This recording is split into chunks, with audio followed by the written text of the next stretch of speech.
My name is David. And my name is Jason. And this is Discern Realities, a Dungeon World podcast.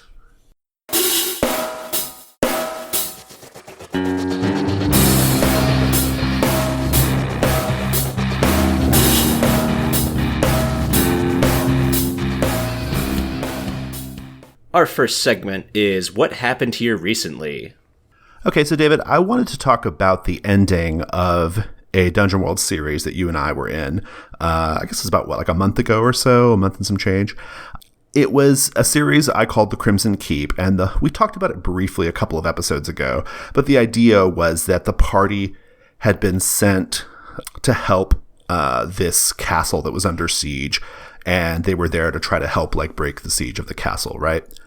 And it was called Morning Mist Castle. It was a siege by this army of vampires, okay? So we had lots of cool little details about, like, how the castle protected itself, you know, specifically from vampires, right? Like, some of the things that we described, like, as a group that the castle did, I thought was pretty cool, like aqueducts running along the walls with running water, because vampires have a hard time crossing running water, right? Barbed wire made of silver, like that kind of thing. One of the things I wanted to talk about here on the show is something I did that I thought at the time was, I didn't know how much mileage I was going to get out of it. It just kind of hit me like a little thunderbolt, like, oh, here's a cool thing I'm going to do. See what they think about this, see if they buy it, right? And so what I did was, throughout the course of the series, as you'll recall, you guys had to break this siege, and I had like a counter essentially. And every time you did certain moves, you would reduce the counter to a certain number. And once it was reduced to 0, the siege was broken. And we would narrate how the siege was eventually broken. And you had until either the forces overran the castle, you know, like in the fiction, or until the series was over to break the siege. And the thing that I thought to do was, there was never much danger of your characters dying as a result of the castle being overthrown, right? Because you're just a small group of people. You could always probably sneak out or whatever, right?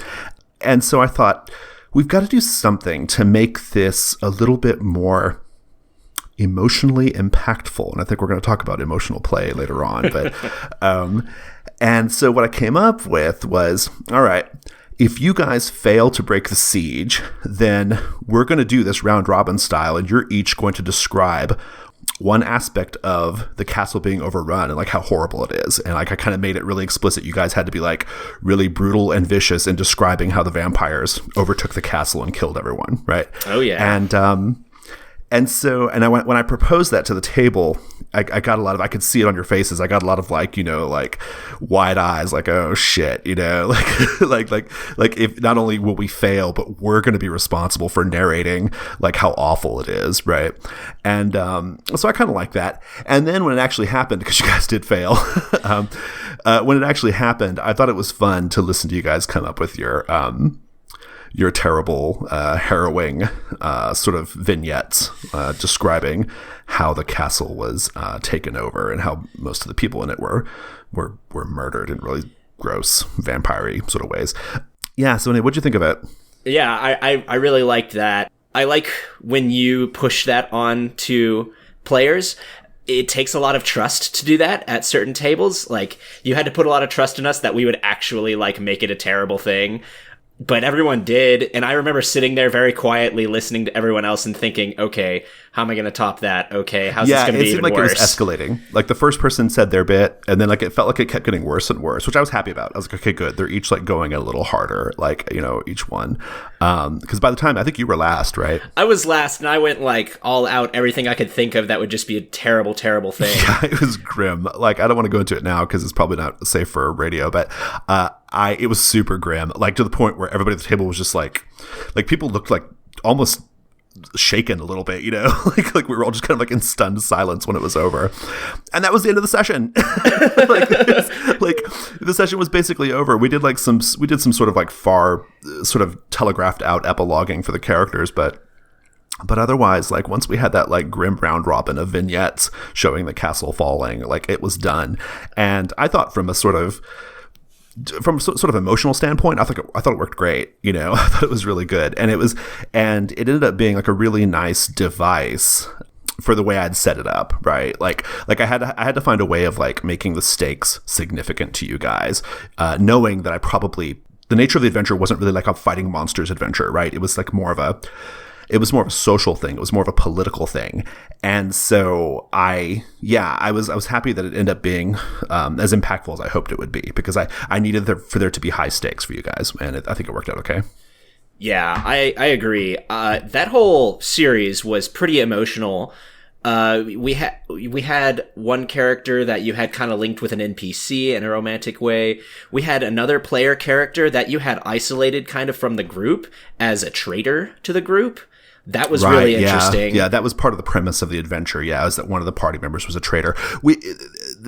You're right. I'm glad you brought that up, because I think the reason why the fall of the castle and you guys narrating your vignettes ultimately felt so impactful, so emotional, and so dark, frankly, is because we had spent a lot of time as a group like developing the characters' like stakes in the castle, right? Like we said, this wasn't a series about fighting monsters. It was a series about like, you know, one of the characters had like it turned out that like a former lover of theirs was in the castle, and so that was a whole thing. One of the characters on the way to the castle accidentally killed some children of a group of villagers who were traveling to the castle for safety, and he later on had to like reckon with the mother of those kids, you know, like in the castle. And then so it just kind of added like a little extra punch when the castle finally fell. Like it was very tragic. Yeah, there was a lot going on there. I mean, I never expected my kind of really shallow thief character, who kind of had this ongoing joke was that like he didn't really care that much, but he ended up caring like really a lot. And he got into some real headbutting with the traitor, because he was the one who found out that he was a traitor. And it was really emotional for me. Yeah, I agree. Yeah, there were so many good like little character moments going on, and it was great. So anyway, I don't have much more to say about it. And I think we're going to talk about emotional play a little bit later in this episode, but I don't know. It's kind of a cool thing. Like, you know, GMs out there, give your players like, you know, make your players responsible for narrating their failures, you know, or like narrating their like ultimate failures. I think it goes a long way. So yeah, definitely. It bridges the gap between player and GM, and what is a story game and what is a, you know, more traditional game. I think that's right. Yeah. Well, yeah, because we go for collaborative play, right? I mean, we go in for collaborative play, and it's in spirit with that for sure. Yeah. All right. Well, let's move on to our next segment.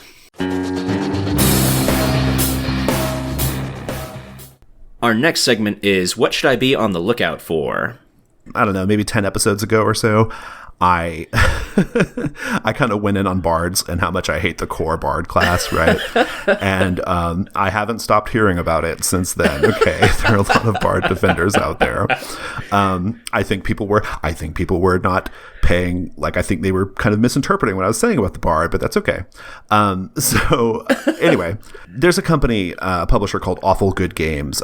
They make they produce a bunch of playbooks and adventures for Dungeon World, and I've been aware of them for a while. Anyway, they had a contest recently on G+, like a little sort of one-day contest, and the prize was they would give you your choice of one of their PDFs from drive-thru if you won. Well, so I wasn't aware of that, but one of the Gauntleteers, one of our Gauntlet members, Fraser Simons, he won one of the free PDFs, and he gifted it to me, which was really nice. Thank you, Fraser. And so I was looking at their catalog, and I was like, fuck it, I'm going to get their bard and see what their bard is like. All right. So is it, is it a better bard? I think it's a better bard. Yeah, I like it. I do. It's a bard that is focused on the things that I like about minstrels and bards in like fantasy and medieval fiction. Okay. So the focus is very much on music and storytelling. So remember when you and I were talking about the core bard, we were talking about ways of making, like, you know, creating tales and songs, like incorporating that into your fiction in order to make the bard a little bit more satisfying and not just a wizard who shoots magic from his guitar. And this playbook actually leans in really hard to this idea of songs and stories, and I really like it. All right, so unpack that for me a bit. Yeah, so I really like it. There are a couple of standard moves that I think really go a long way toward kind of showing what this playbook is about, their version of the bard. So they have a move called Entertainer.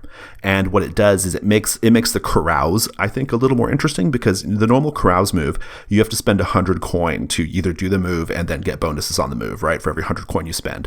But this move lets the bard character trade a song for 100 coin on the carouse roll. Okay. So what it is it gives the bard player a chance you get to create a song, you get to think about what your song is about, and they're performing at the inn, and there's the mechanical benefit of not having to pay as much for your carouse roll. So I like that. I think that's I like that connection between like fiction and mechanical benefit, right? Yeah, that just makes so much sense. It totally does, right? It does.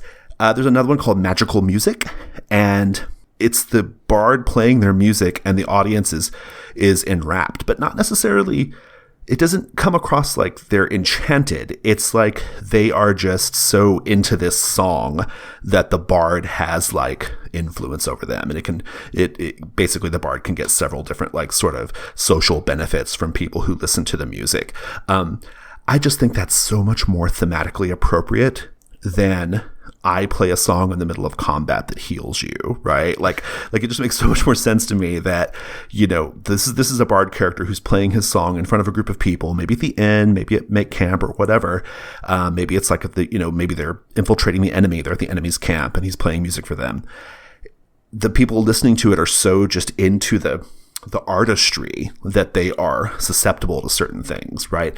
I think that's cool. Like that, it implies like a magic that's magic because the bard is a skillful musician, not magic because the bard can cast spells. And the bard, their bard can still serve like support functions too. So, but only like kind of explicitly during make camp or before combat. So, you know, they can still heal and they can still give buffs to the group, but it's not like in combat, okay, which has always been my problem with the core bard, right? They don't do this in combat. They do it like in fictionally appropriate moments. They play their song and people hear it and they feel refreshed or invigorated or whatever, right? So to me, that just makes so much more sense. Like I just like the way all that looks better on paper than the sort of the magic, the sort of like more explicitly per se magic bard, right? Right. Yeah, it makes a lot of sense, because the more I think about it, the more I relate this. I have to think back to like what's the fiction that you in particular like, and you really like low fantasy with like magic that's not per se magic, or if it is, it's difficult to achieve. So this makes a lot of sense that this would be more your jam. It definitely fits my style more. I prefer I like fantasy. Don't get me wrong. I like fantasy, and I like monsters and enemies that are like truly awful and fantastic, right? Or magical. But I just, for whatever reason, for the party members, I like it to be a little more low key. I don't like for them to be like superheroes, you know, like I want them to be like, you know, a little bit more mundane but resourceful. Right. So even like the wizards, like I'm pretty strict about like, oh, can the wizards just like fire off magic, like in the middle of a fight? Like to me, it's something they have to have some distance and space and preparation, right? It's not so easy to just like start blasting things off in the middle of melee, right? So you're right. I have a certain view of magic. I don't think it's a low magic view. I don't think it's that. I just think it's a more like magic is a very, very rarefied special thing, right? And it's very powerful, but it requires more input, right? Which is why I think the core bard playbook is so offensive to me, right? So yeah, especially if you're doing it in the middle of a fight, I think I could deal with, you know, like we talked about on that episode, like making it a little bit more like this bard that Awful Good Games has put out, you know, like kind of just sort of making it that way because we choose to make it that way. I like that this bard playbook by Awful Good Games is on paper that. So yeah. I recently played a bard in several sessions, one of them particularly combat heavy, and I was doing the move in the middle of combat, but it was very and this was off of the core bard playbook, but it was very carefully done.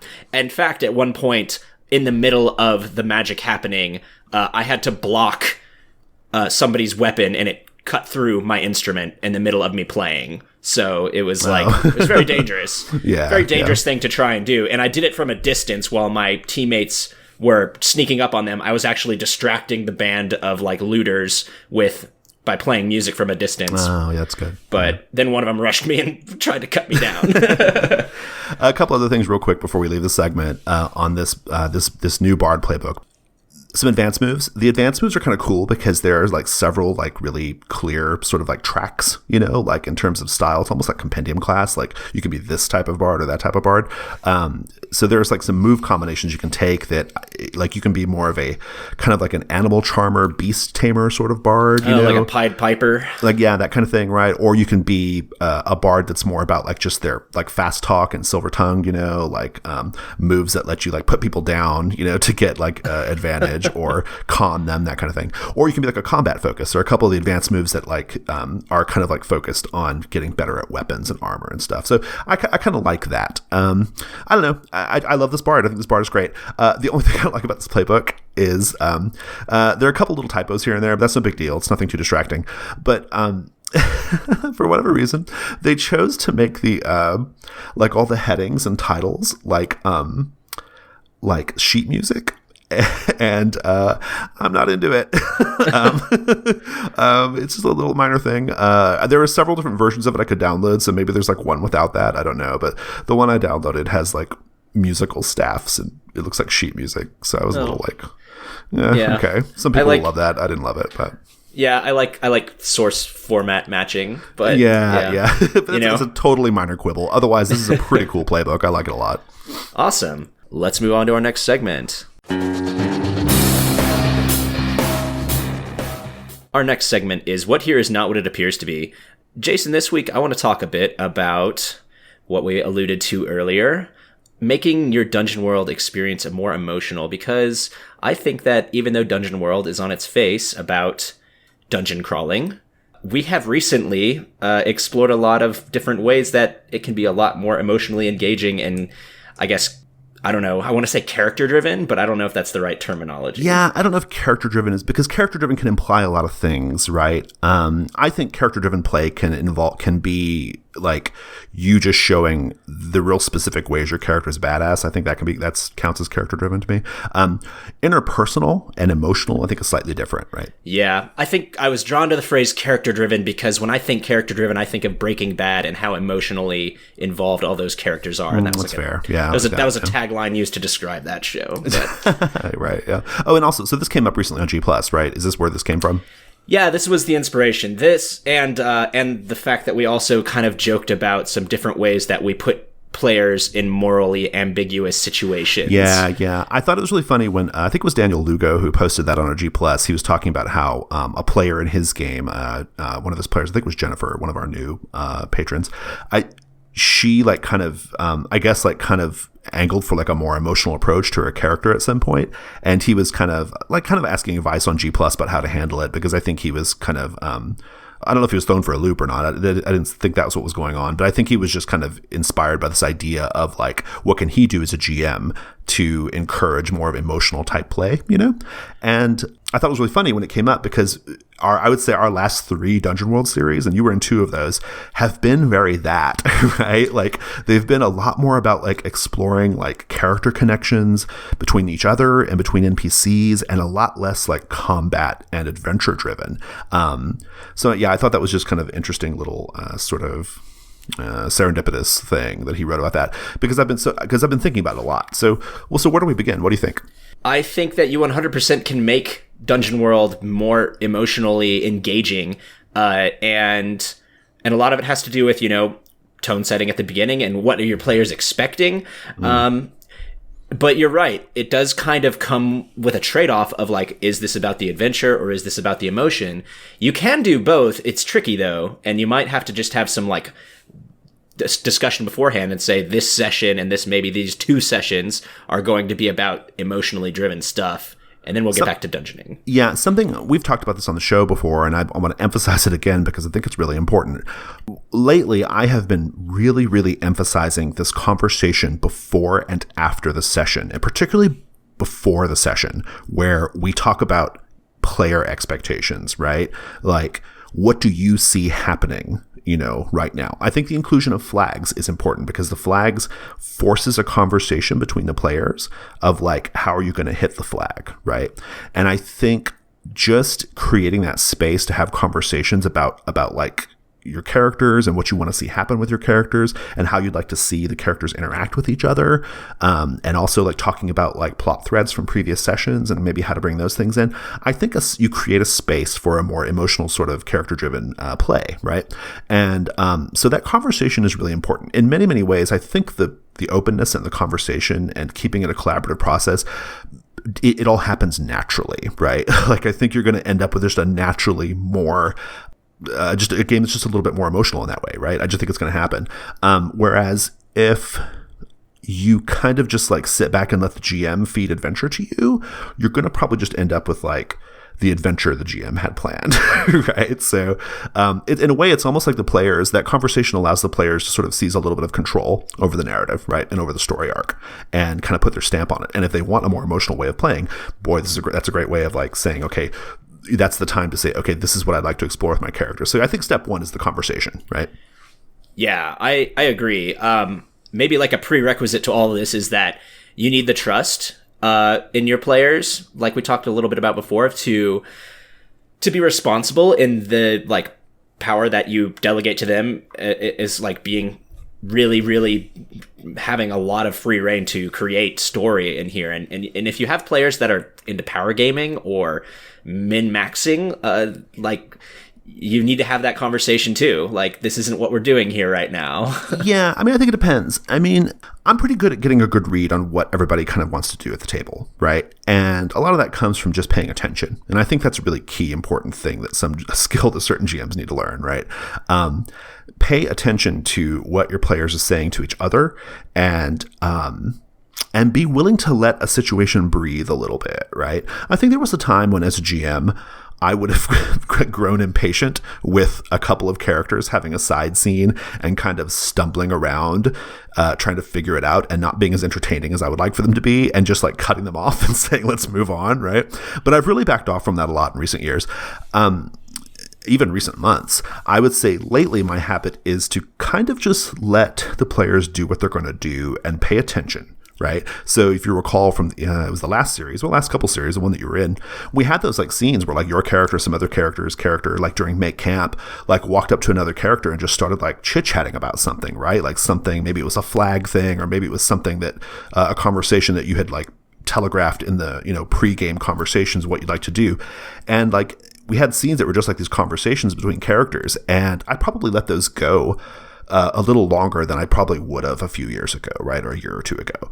And I think that was really good because I think there's a certain magic in like watching the players kind of figure it out for themselves, right? And make that drama happen on their... Yeah. When you talk about letting the scene breathe a little bit more, and you recently letting people like unpack the scene a bit more, that's very true, because I haven't played with you in a long time.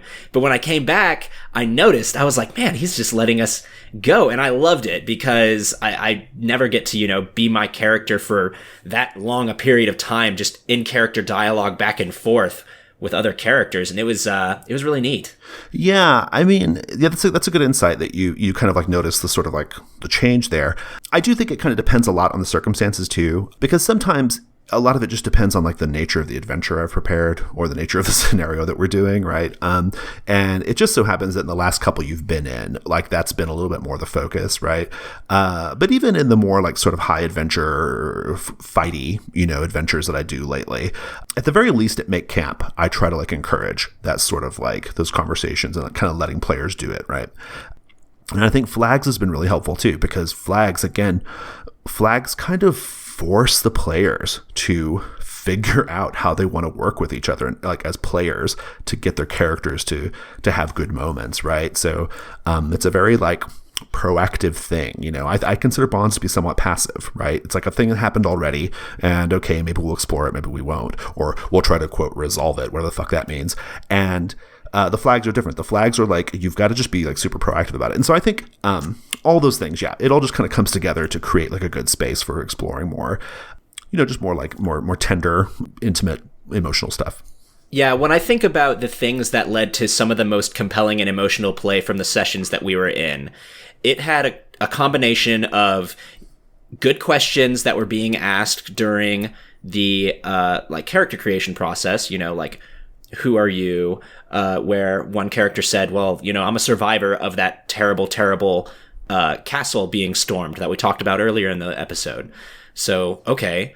And then during Undertake a Perilous Journey, the question was asked to him, who does something that's surprisingly enduring that you didn't expect? And he said, oh, the thief who was at that castle, he acts as a father figure towards me, and he's like terrible at it. Right. And the fact that he was allowed to say that about another character, and we just played into it, but it added this gravity between us that wasn't there before. Yeah, it was terrific. And I think that's actually a pretty good segue into talking about things that the GM can do to help facilitate this, right? So because we've talked about, you know, kind of letting the players, you know, set expectations for each other and kind of let their scenes breathe and stuff like that. But I do think there are like specific things the GM can do to encourage a certain type of play, right? And that might be worth touching on really quick. And one of those things, I think, is crafting good questions, right? I made a point in the last series to really, really finely hone in on the questions I wanted to ask during Undertake a Perilous Journey, right? In order to get certain types of thinking going at the table. And so I don't have those at hand, but they're on the Patreon feed right now if anybody wants to go look at them. But I think that's a good step, right? That's a thing you can do as the GM, you know, like, you know, if you're interested in seeing a certain type of thing happen in terms of like, you know, inter-character relations or inter-party relations between characters or emotional stuff, like you tailor your questions to get you there, right? So I think that's a good thing to do. I have some more like I call them my cheap tricks, my cheap trick ways of getting to emotional outcomes. My favorite thing to do, and a lot of people who play with me understand this well, is to create a hapless, funny NPC that the party falls in love with, and then threaten them, right? Or not just threaten them with danger, but like make that hapless, funny, lovable NPCs desires at cross purposes with what the party is trying to do, right? I think that's a great way of exploring like certain types of things. You know, I think you can use, as a GM, you can use certain NPCs to sort of like to push buttons, so to speak, right? So for example, in the last game, we had this character named Hard Road, right? He was this NPC that kind of like came up out of nowhere, right? Yeah, it didn't even have a name. Yeah, we just called him Hard Road because we said he looked like 20 miles of hard road. Right? So, but he was like physically deformed, right? He had like from birth, like a lot of like, you know, twisted deformities. You know, he was just kind of like a curmudgeon at first, you know, and I was really playing it up, making it kind of a funny thing, you know, we're all kind of laughing or whatever. But then like the players started to use their moves to like learn more about him and like his past, and an opportunity opened up to basically make like Hard Road's fate like contra to what the party was trying to do. So the party was like there to investigate this saint who was like, you know, who was like healing people and like of their ills, and she was going to make Hard Road like she was going to like, you know, remove his physical deformities, and but the problem is she had basically made like a sort of inadvertent pact with a demon, and that's how she was able to do it, right? And you guys were there to sort of like stop that, right? And so I thought it was some really cool moments where, particularly with your character, where you knew the dangers of Hard Road getting this blessing, right? Like it was all going to just lead to evil and strife, but at the same time, like Hard Road makes this really emotional appeal to you, like this is my chance to be happy. This is my chance to not be laughed at, to not be mocked. Like she's going to heal me. Don't you see how important this is to me? You know, why would you take that away from me? Like, and I remember thinking when we were having those scenes, I was like, God damn, like, it's just like, I don't know how David feels about this, but I'm torn, you know? It was really tough. Like, I mean, in character, you know, I've got this guy who's, as we said earlier, he's recently been kind of like changing. And we talked about it afterwards. I was like, I think my character is changing. He's becoming more emotionally involved in things. Like he tried to save that girl, and now he's like the spiritual successor father figure to another PC, and now he's had to deal with this idea of Hard Road and not being healed, and it's a really morally ambiguous thing.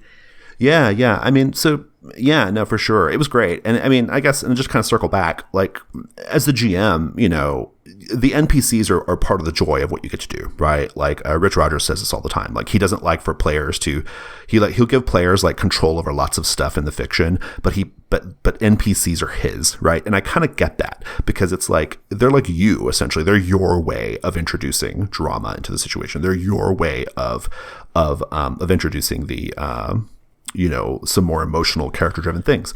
And I do that, right? Like I do that fully and wholly. Like it sometimes takes me a session to figure it out, but like once I kind of like land on the NPC you guys seem to care about, like I'll come into session 2 like ready to push that hard, right? Thank you for bringing Rich Rogers up, because I just remembered that we had a hugely emotional thing happen where my character had this pet creature that's like semi-sentient. This was in Apocalypse World, and I was having to flee a hardhold because it was going to be attacked, and to get away, we needed to have a decoy, and they were like, "All right, it's going to work, but you're going to have to leave your pet."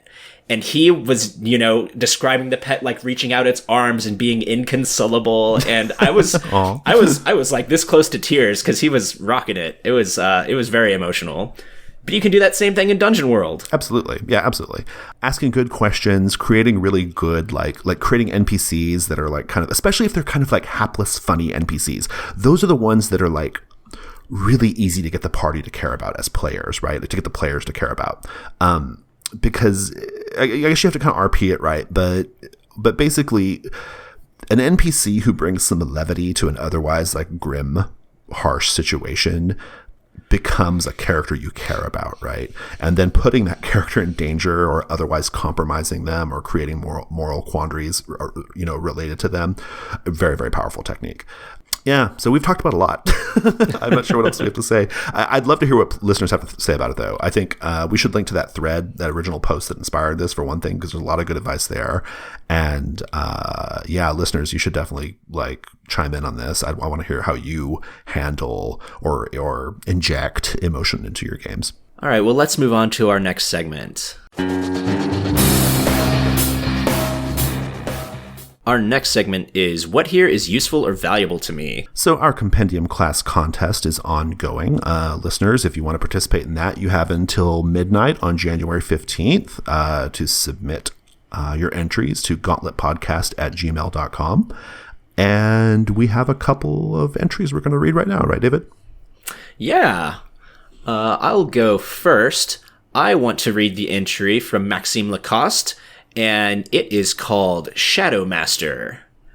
A tale is whispered in locales where scoundrels, rogues, and ne'er-do-wells like to gather. It relates the fall of an almost forgotten deity. Lilith, the Lady of Shadows. She was not always called that, you see. Once fair and kind, she was amongst the caretakers of the good folks. But hidden in her hearth was a seed of greed. She craved the power of her brother, the sun god, and his dominion over light. She would dream, and dream long, of all the good that would befall her people if only his might was hers. No one remembers when or how, but we do know this. At one point she tried to usurp her brother's power, and of course she failed. In punishment she was cast from where the gods dwell and sent to the dark portal to serve death. Forever changed by her ordeal, she was now pale of skin and dark of hair. Death found her very much to his liking. He was so smitten by her beauty that he offered her part of his dominion. That is how she became the Lady of Shadows, for all that is not of the light became hers. Even now, though, she still deeply craves for the light that was forever denied her. If, like the Lady of Shadows, you crave things out of your reach, seek her out. If your need is strong enough and your commitment true enough, she just might grant you the means to your ends. So this is a shrine of Lilith. Shrines dedicated to the Lady of Shadows can be found in hidden places where the light from the sun never shines. Her effigy is made of a flat, cut-out piece of cold iron standing upright. To properly pray to her, a devout must light a candle behind this effigy and face her shadow that's cast on the opposing wall. Like that. Yeah. It is said passing in front of her shadow is cause for her ire. And here's the move that's with the shrine. This still isn't quite the compendium class. This is the build-up for it. When supplicating to the Lady of Shadows at her shrine, roll plus charisma. On a 10 plus, Lilith grants you perfect vision in any kind of mundane or magical darkness. On a 7 to 9, as above, but any light source brighter than a torch is very painful for you. Suffer an ongoing -1 until the source of the light is negated. These effects will last until the next sunrise. And on a 6-, the Lady of Shadows finds you wanting. Beware your own shadow. Okay, so that was all build up to the compendium class itself. That's all build up so you can understand what the compendium class is about. Well, that's good, though, because that's good. We got a little bonus custom shrine and stuff in there, so it's good. I'm down with that. All right, Shadow Master. When you crave something out of your reach and commit suicide at a shrine of the Lady of Shadows, this compendium class becomes available to you. You will not reach the Dark Portal, but instead arrive at the Shadow Court. Describe to the GM what it's like. Lilith herself will receive you in advance and accept your own shadow as a proof of your devotion. You will then be sent back to the land of the living. You are forever changed. Your skin becomes pale and cold to the touch. Your hair and pupils turn black as night. You also never cast a shadow. It dwells in the Shadow Court now. And the starting move is Lifting the Veil. Lilith grants you perfect vision in any kind of mundane or magical darkness. Any light source brighter than a torch is very painful to you. Suffer an ongoing -1 until the source of light is negated. And these are the advanced moves. Cloaked in Shadow. When you stand still in any shadow big enough to cover you completely, no one will spot you until you make a movement. Shadow Steps. When you step in any shadow big enough to cover you completely, you may emerge from any other appropriately sized one originally in your sight. Shadow Play. When you take control of shadows in your sight, you may animate them however you wish. Controlled shadows can never detach from their point of origin. You may parlay without leverage when displaying your dominion on another shadow to cause fear. Can I just say that Shadow Play sounds really kinky? Just throwing that out there. Serving Shadow. This one requires Shadow Play. When you take control of a shadow in your sight, it may... Serving Shadow. Sorry. When you take control of a shadow in your sight, it may become tangible for a time. Roll plus charisma. On a 10 plus, you may use a shadow to deal your own damage dice to its owner. A shadow can also lift objects within its reach for a minute or so, or do any other things possible for its form, like close a door or untie a knot. On a 7 to 9, as above, but the shadow is weak, and the effect lasts only an instant. An attack is but a distracting slap. Objects can only be pushed, shoved, or thrown. And on a miss, Lilith finds you irritating. The DM will tell you what happens. Yeah. Cool. Awesome. That was a very, very comprehensive submission, Maxime. Thank you. Yeah, I really dig it. Yeah, it's cool. Yeah, like, I'm sure you would have to tell your players, if you want to get a cool compendium class, you're going to have to go kill yourself on this altar, but... Right, yeah, that part's a bit extreme, but okay. Yeah. I mean, what a dramatic way of gaining control. Yeah. It shows you really want it, yeah. Cool, awesome. My choice is from our friend, Daniel Fowler. It's called Serpent Brother. Serpent Brother. Oh my god, he's got a thing about snakes. He's got a thing about snakes, yeah. The ancient snake god Karsuet teaches us that strength and ruthlessness are the only things that matter. Survival requires abandoning your human weaknesses and grasping as much power as possible. Your motives mean nothing if you cannot force your will upon the world. Coil around it and squeeze out what you need. That's pretty good. When you ritually mingle your blood with that of one of the immortal serpent children of the snake god Karsuet, your features immediately take on a reptilian appearance and your humanity starts to slip away. You may take the following move when you level up. So here's the basic move. Survival of the fittest. Your mission is clear and you will not allow anyone to stand in your way. Gain an XP whenever you kill or orchestrate the death of a rival or obstacle to your quest for power and authority. Here's the advanced moves. Serpent's Kiss. Your mouth drips with venom that paralyzes your prey and causes them unbearable agony. Deal your class damage if you managed to bite your target. Shedding. You may elect to lose a normal limb to ignore the other effects of a single attack or damaging GM move. The limb that regrows after a full day is obviously reptilian and unnatural. Mesmerizing Gaze. Deep in their hearts, the prey knows that it exists only to nourish the hunter. When you lock eyes with your prey, you may defy danger with charisma to paralyze their body for as long as you hold its gaze. Snakes. It has to be snakes. You may freely converse and parley with serpents of all kinds. Anyone who mocks your lisp should sleep lightly. It's good. No. I like it. Yeah, it's really good. Very, very evocative. And he's really like captured the essence of what is I don't know if it's a trope of like sort of Conan style fiction, but this idea of like serpent clans and power hungry serpent people. That's a whole thing, right? So yeah, it's pretty cool. Yeah, I mean, turn into a snake man, or go kill yourself on Lilith's altar. Whatever, your pick. It's all very charming today. Awesome. Listeners, you have until January 15th. The prize is a $50 Amazon gift card, or drive-through, your choice. So yeah, send those in by midnight, January 15th. Let's move on to our next segment.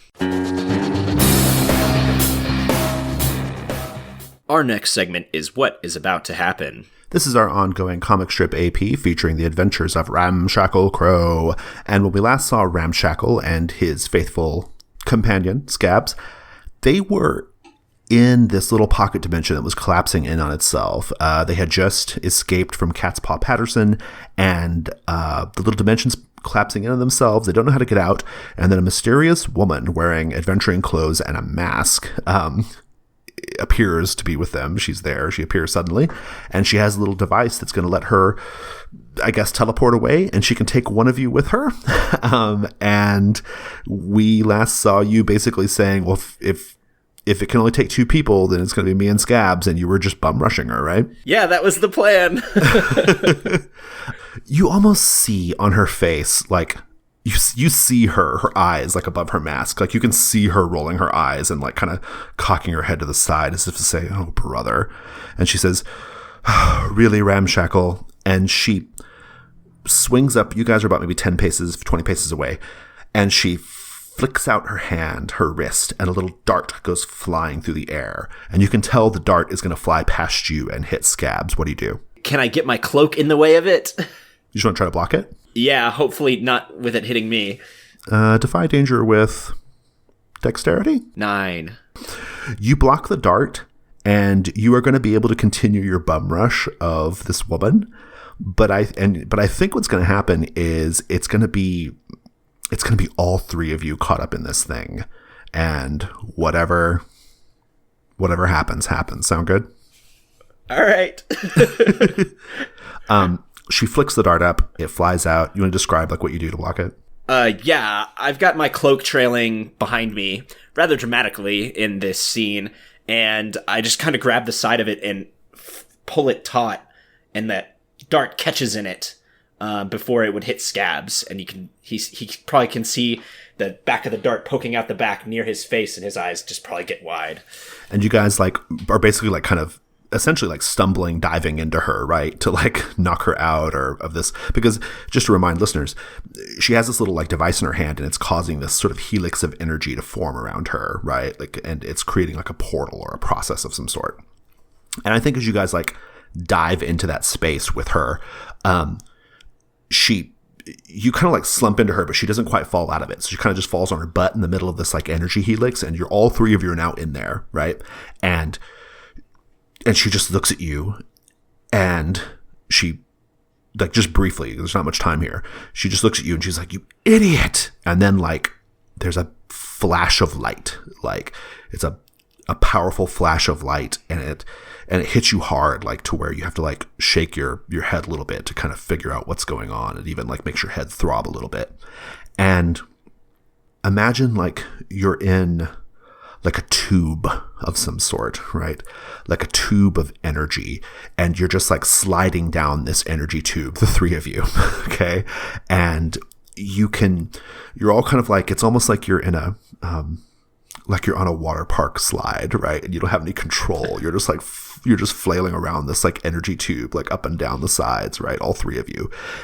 Outside of this like strange energy tube, you can see like beams of light, stars, scenery, just things flashing by really fast, right? Like really, really fast. And she's just like you can see her like sliding around and just like shaking her head like with disdain. Like she just can't believe what's happening right now. And Scabs is freaking out. He's like, Ramshackle, what's going on? Ramshackle, where are we? What are you doing? Just trying to keep my head mostly. Scabs, just grab my hand. I don't know what this is, but I don't want to get separated from you into some other kind of dimensional space. And then she screams back, "You'd better hope we don't end up dropped off in the maw of an archdemon." What kind of portal is this, woman? The kind that's easily controlled with 2 people in it, not 3, you fool. I have no idea what's going to happen now. Well, guess we'll test the limits of that today. And then you feel like a sort of, like a lurching in your stomach, right? Like a lurching, and like you're falling really fast, right?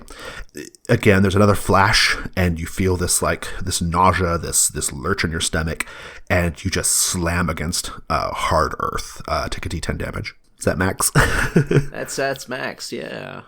You are laying on the ground in what appears to be a room made of smooth black stone, a circular room. And there are 3 doors, spaced equidistant from one another, on the walls of this circular room. And these doors are made of brass, like gold or brass or something like that. And Scabs is picking himself up, and this woman is picking herself up. She looks at you hard, gives you a really hard look, and she rips the mask off her face, and it's Urbina Castafiel. Well, did you escape death too? She's giving a really, really hard look, like she's really pissed off, and she says, "I don't have much time to go into it." And then she looks around at your guys' circumstances with these 3 doors, not knowing where they go. They appear to be locked. And she says, "Or maybe I have plenty of time to go into it." Well, maybe we should just start by reacquainting ourselves. It's been, 100 years or so? Thanks a lot for the help with that goddamn snake! She sighs, walks over to one of these brass doors, sits down cross-legged, slumps her shoulders, and begins to stare at the door, as if to consider what's going on. And I think that's where we'll end the session. This episode of Discerned Realities is being sponsored by our friends at Scablands Press. Now, I've been having a conversation lately with Slade. You may recall Slade Stoller from Scablands Press. We had him on the show last episode for our big end-of-year finale. Slade and I have lately been talking about this idea of opening up the Indie Hack for people to hack themselves, to make their own material for. And so I don't know how much influence I had on this, but I know it's something he was thinking about doing anyway. Anyway, super excited to announce that he has made a system reference document available for the Indie Hack. It's really awesome. It's on the Scablands Press website. We'll include a link, but basically it is the core rules of the game. You can go grab these. He has a lot of advice and tips for using the core engine of the Indie Hack to make your own settings and your own material for the Indie Hack. I've always thought the Indie Hack was, much like Dungeon World, is extremely homebrewable. And so I'm really excited that Slade has made this available. I think it's a really cool thing. If you like it, I do recommend going and picking up a copy of the Indie Hack yourself to kind of see a lot of the things that are added in that Slade, because essentially the Indie Hack is now almost like a setting for the core engine of the Indie Hack, if that makes any sense, because the full version has like items and skills and monsters, things that kind of like personalize it, right? That make it sort of Slade's vision of a fantasy game. So you should go check that out to kind of see how it all works together, and look at that system reference document. I mean, this is a really, really cool opportunity, I think. He's even giving permission for people to sell their stuff that they make with it. So if that's interesting to you, we'll have a link on the website. Go check it out. And thanks again to Scablands for sponsoring our show. The that just leaves one final question. Who's really in control here? Hey, this is a production of The Gauntlet. We can be found at our website, gauntlet-rpg.com. A couple of things I want to point out to listeners to go check out. We have a brand new podcast called Comic Strip AP. It's awesome. David and I are doing more Dungeon World AP over there. There are also APs for games like Dogs in the Vineyard and Sorcerer and others. A new game called Young at Heart. Lots of cool stuff in the pipeline as well. Go check that out. And I want to point out to listeners something that's going on right now. We have our magazine Codex, and an upcoming issue of Codex is called Codex Yellow, and it's about all things Carcosa. That's something I love, right? So Carcosa it's like Carcosa fiction, right? Like, or Carcosa in fiction, be either role-playing games or TV shows or whatever. So every entry will be about Carcosa in some way. And one of the features we're going to do is called The Yellow Planet, and that is going to be a Dungeon World thing. It's going to be crowdsourced, and so we are looking for magic items, items revolving around technology, custom moves, monsters, places of power, anything to do with this yellow planet of Carcosa. We're taking inspiration directly from the Lamentations of the Flame Princess product, Carcosa, although we're going to omit some of the more unsavory aspects of that supplement. But anyway, that's a thing that we're asking for entries on. So if you want to submit something to that, just send them to gauntletpodcast@gmail.com. I have more specific instructions for this on our G Plus page, and I'll include a link to that in our show notes. I need those submissions by January 20th, though. So if you think that's something you want to participate in, go check that out ASAP. Awesome. Well, thank you, Jason. Thank you, David. Thanks, listeners. That's our show.